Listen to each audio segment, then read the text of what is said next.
Pejuang Palestina Hamas tegas menolak rencana pendudukan Israel di jalur Gaza.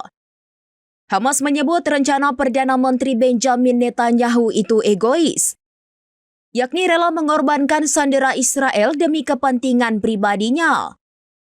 Menurut Hamas, langkah Netanyahu ini justru membalikkan arah negosiasi.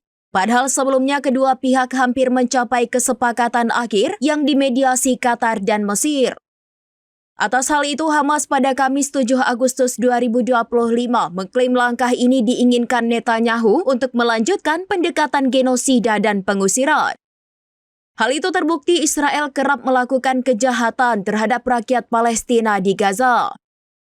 Hamas mengingatkan memperluas agresi terhadap rakyat Palestina bukanlah hal yang mudah dan harganya akan sangat mahal bagi pendudukan Israel. Terkini Hamas menegaskan perlawanan Palestina akan siap menghadapi aksi serangan brutal yang dilakukan Israel.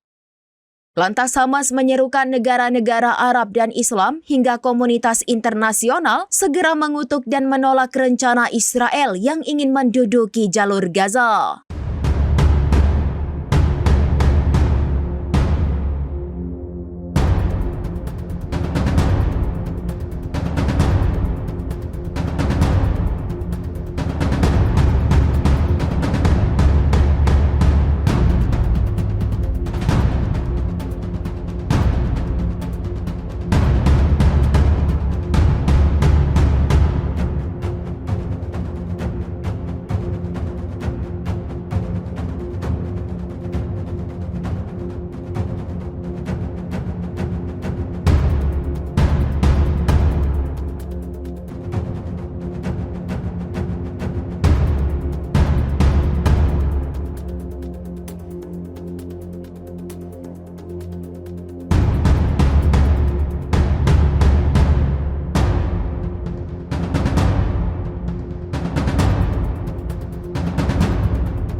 Download Tribun X sekarang, menghadirkan lokal menjadi Indonesia.